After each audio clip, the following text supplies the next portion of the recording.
I'm here on the panel with Dr. Rossi Khan, and of course, no stranger to building a legacy, Renaldo Singh. Dr. Rossi Khan, I asked you off air, your doctorate is in what exactly? Yes, I have a doctorate in naturopathy, and I do have another doctorate of philosophy in society and human rights. Oh, okay. Why choose that subject, that field of education? That's an interesting question. I think that when people are choosing a profession, at least from my perspective, they've got to choose it based on three things. They've got to choose it based on their abilities. You have to ask yourself, what are the things that come natural to me? Right. What are my talents? What are my God-given gifts? Because your purpose determines your design, Right. and the very fact that you're designed in a particular way is because you've been created to fulfill a mission here. Right. And then secondly, you have to ask yourself, what's my passion? What's the things I'll do for free? Right. What's the thing that I get up in the morning thinking of, and at night I go to sleep and I dream about this thing? And even if I had $1 billion in the bank, I'll still get up in the morning and I'll do it. Right. That's your passion. And you've got to find it, or else you wouldn't find the motivation to get up in the morning. Right. And then thirdly, and I think most importantly, you have to ask yourself, what makes me most angry in life? Because your complaint is usually your calling. Oh. Sometimes people complain about some things. They say, well, why doesn't this country have this? And why doesn't this organization have that? And not realizing that the reason that they're so angry is because they have a calling inside of them to start those various issues, to deal with those various issues, and to start those organizations that they see the need for. Some other things that happen in the nation don't even bother them. But you see this one thing that happens, they say, well, why doesn't this health sector have this service available? And why doesn't the educational system have this service here? And the reason they have that complaint is because they have a calling to change those various issues. So sometimes I tell people that their complaints are really their calling. So that's how you choose a field. You've got to find out what makes you most angry, what are your gifts, and what's your passion. When you put that together, which I help people to do, put it into a document, because sometimes those questions are not easily answered in one sentence. Right. And after you put it into a document, you can form your vision statement out of that, your mission statement, you can form your job description, and ultimately fulfill your goals, because when you put it into a document, you can now fuel all of your efforts into doing what's most important, so that you'll be able to say no to things that are not very much related to your own purpose and mission. And if ultimately I want people to help define for me what is their purpose in one sentence. Okay. If you can't put it into one sentence, well, then you have some work to do. Wow. Okay. So you stick that document into your mirror or in your bathroom wall, so every time you get up in the morning, you look at it, you know, this is what I need to get done. Right. This is what I'm here for. This is why I'm designed this way, to provide this service. Absolutely. To both you, Dr. Rossi Khan and Renaldo Singh, how important is your moral compass in business? Well, I believe morality starts with before you get into business, it starts with the individual. Right. If you're going to build a business based on principles and morals, you have to be an individual of principles and morals. So it starts with you, like most things in life, I would say. It starts from within you. It starts because of you, and then you go ahead, you forge ahead, starting a business. I think it's important because you want to be a business enterprise of integrity. And integrity is what is going to get your customers to trust you. And when the customers trust you, the customers are going to be loyal to you. And loyalty, customer loyalty, that builds your brand. And that is going to give you the competitive edge in the marketplace, especially if it's a highly competitive industry. That is going to give you the competitive advantage. It's also going to give you a way of setting yourself from setting a high standard for other people entering the industry itself, right? So I think it's extremely important in that it gives you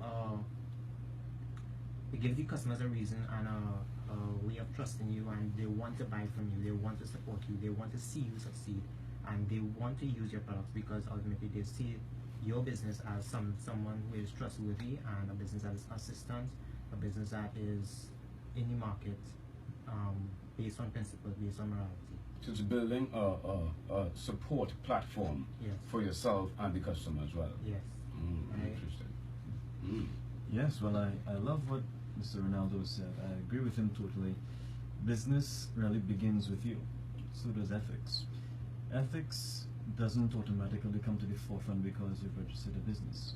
Your business is a personal reflection of who you are. It is the legal filtration of your personality, your ability, and your passion. And if you don't carry the ethics that are necessary to run an organization or company in an ethical sense, well, then you'll ultimately destroy the people. I heard him use the word integrity, and I found that that word, although he used it in the proper context, many of our listeners, many people in general, they have a misunderstanding, foundational misunderstanding of what that word integrity means. It comes from the word integrated, obviously, and really that word integrated comes from the word wholeness. Okay. It means to be a whole individual or a single individual, not in the sense of your marital status, Right. but in the sense that you're not two persons, you're not schizophrenic. Right. You see, so what you say and what you do are integrated into one. You're a whole individual. You're not one person in public and a totally different person in private. Right. So what you say to the public about your products and services are in line with exactly what's happening in reality. So ethics begins with that sense of integrity and wholeness, and if you're not a whole individual, well, then you have no business starting business. Right. That idea of business ethics, really, if you want to come down to it, it is hinged on the principle of conscience. You see, your conscience, if you want to define it properly, it is the laws of the Creator, which are really ingrained in our own self of self-worth, Right. and our conscience, our hearts, our minds, even our very souls. It's all ingrained within ourselves. So that means that even if you were not privy to a set of principles which were articulated to you, there's a sense in which you already know what ethics really are, Right. even if you were not told. So some children, when their parents make cookies, they go and they steal a cookie from the jar and they hide to eat it. Right. The very fact that they're hiding tells me that Automatically they feel bad. they feel that there's a sense that this is wrong, even though we're not told that. Right. So there's a sense of morality that we are born with, an ethical conduct that is ingrained inside of us. And if we betray the very conscience that is really supposed to protect us from destroying ourselves and the people, well, then we've already gone away from the sense of wholeness, and we've now gone into an area of schizophrenia. Oh, interesting. In this market we are in, business market, this is a general question for the panel. Would you think that Trinidad and Tobago, our ethics, our business ethics, our code of conduct, how would you rate it from 1 to 10? General, and don't trust me, don't be afraid, don't hold back. What would you say is our general business ethic like, generally, for our business in Trinidad and Tobago? Our trading, our customer service. Well, we are island people. I like that we are island people. Let's ease it up that we are island people. Eh? We are island people. We move on island time. Right, we move on island. We move on train time. Right. Right. Come for an appointment at 10 o'clock, you show up at 11 o'clock, the appointment don't start. Right. So yeah, that's how it goes in Trinidad. The rain is a reason to stay home from work. Right. So that's the kind of culture that we have. And while it can be a very humorous thing, and you know it has its perks from time to time, I would probably rate us somewhere like between a 3 and a 4. Wow. Simply for the fact that yes, we are a friendly people. I think for the most part, Trinidadians they love their jobs, they love their country, but we do have that laid-back sense of a work ethic, and I think that sometimes we don't push ourselves to the point where we are uncomfortable, or it means going the extra mile. Right. Particularly, you see it in customer service in Trinidad and Tobago. I mean, from industry to industry, we complain endlessly about the type of customer service we receive, the type of people we encounter. So, you know, taking that into account, I would think that we have a lot of work to do when it comes to acting ethically from a customer service standpoint. Right.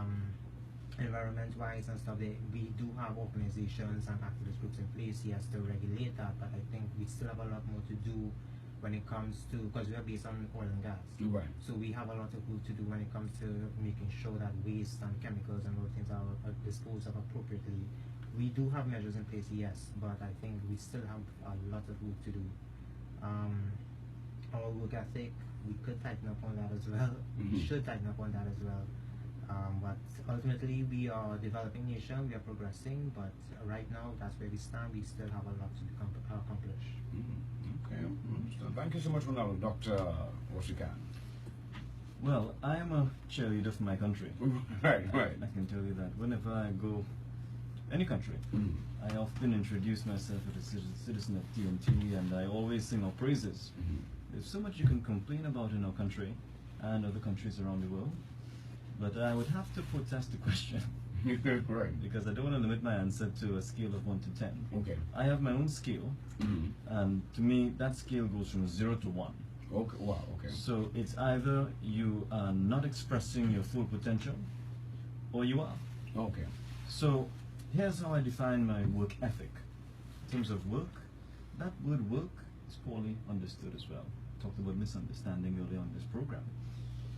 That word work, if you look at the etymology of that word, it really means to become oneself. Right. It doesn't mean labor in every case. That is one application of the word work. It means to become. So if I tell a bird, for example, work, that bird begins to fly. Okay. If I tell a fish, work, that fish Begins to begins to swim. swim. If I tell a mango seed, work, what's inside of that mango seed begins to express itself so that people can benefit from the potential that is found in the mango seed. If I tell a man or woman to work, what's inside of them is supposed to come out. Okay. And the potential that God has blessed them with, they now have to turn that potential into usable products and services so that people can benefit from what's been given to them. So in that sense, it's either you're working or you're not working. Right. So you could have punctuality, you can have great human relations and all of that and still be a failure personally because you have not been expressing what you've been given internally. So in that sense, I rate my scale from 0 to 1. Right. Either you have not been expressing your potential or you're doing so right now. I wouldn't want to put it on a scale of 1 to 10 because that's a relative limited. scale Right. that really presupposes that there's a sense of mediocrity in there that is acceptable. Right. But for me, it's either you're in it or you're not. Simple. Competing globally, though, would you say that's our downfall, that we are at a disadvantage with our work ethic in Trinidad and Tobago? Yes, I would say that. I would praise other countries who have really gone in the forefront of managing the resources of their own nation. Now, I was talking about oil and gas, which we've been blessed with in this country. Most definitely, there's always room for improvement in terms of managing the resources that any country is given. But no country is really put on a platform that is above anybody else. It's up to the initiative of leaders in a nation to harvest the resources of that nation and serve those resources to the world. They need to not just harvest, but to distribute the wealth that they have, or give opportunity, I should say, to harvest those resources so that they can distribute that wealth across their nation, and then give opportunities to entrepreneurs to distribute those resources worldwide so that other folks can benefit as well. To the degree that one discovers, develops or cultivates and distributes their resources across the world, that is the degree to which they'll succeed. So I wouldn't want to make a comparison between our country and the next, although that's a great question, but I choose to answer it in that way because comparison really results in suicide. You cannot manage the resources that you have in the same way that another country has done so as well. There's no country that can be compared to our next country because of the fact that we all have different resources, we all have different levels at which we operate, we all have different levels of discovery in the first places. There are a lot of things in this country we haven't even discovered as yet. Discovered in the sense that it has the potential for us to export and for us to have great income from these resources, but we've always put resources on things that are most obvious, like oil and gas, when in truth and in fact the human capital that we have is yet to be discovered, and from that sense, I think that there's a lot of improvement that we can make. Thank you so much. 6284103, remember that's the number to call, 6284103. We have the question where, feel free to answer, and of course go on Google. And I know you could go on Google and check it out right now. And the question is, TNT ranks at what number in this year's report? All right, we are speaking specifically about the corporate ethics of 2016, the Global Competitiveness Index. All right, so the question again, TNT's ranking when it comes to corporate ethics as at 2016 Global Competitiveness Index. All right, 6284103. Head to Google and maybe you can find them something, all right? Now, to the panel here, what is the Global Competitive Report? What exactly is that? The Global Competitive Report is something that is, to me, is very interesting. I think that when it comes to competitiveness, there's a lot of skills and a lot of measurements, really, reports that we can write in regards to competitiveness. But it will really depend on the panel that is doing the report, the perception of what competitiveness really is. Right. So, for example, and just in the interest of full disclosure, Right. I don't agree with every report that is written by national bodies and even international bodies like the UN. I've worked with the UN for many years in the past, and I have to admit to you that I don't always agree with some of the reports they've written in the past, because everyone has their own perception Right. about what competitiveness really is. I was in Zimbabwe, for example, just a couple of weeks back, and in Zimbabwe they have the highest rate of unemployment in Africa. Okay. It's so very interesting. But everywhere you went in Africa, or in Zimbabwe I should say, there were people selling products on the side of the road. Right. I mean, it was so extraordinary that wherever I went, I could not really drive for 10 minutes without seeing a group of entrepreneurs on the side of the road. In some cases, they're raking in more income than folks who have registered buildings or businesses that are situated in buildings across Zimbabwe. Right. And that is also the case in our country as well, Right. I found, in terms of Yeah. income, if you Right. measure income. Now, it's interesting that even though there's a large mass population of entrepreneurs in Zimbabwe, they are still called unemployed. Wow.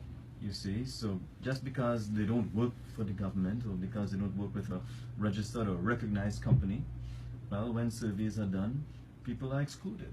They say, well, we have a population of, let's say, 15 million people, but only 5 million of them are in the workforce in terms of registered businesses or businesses that are recognized nationally.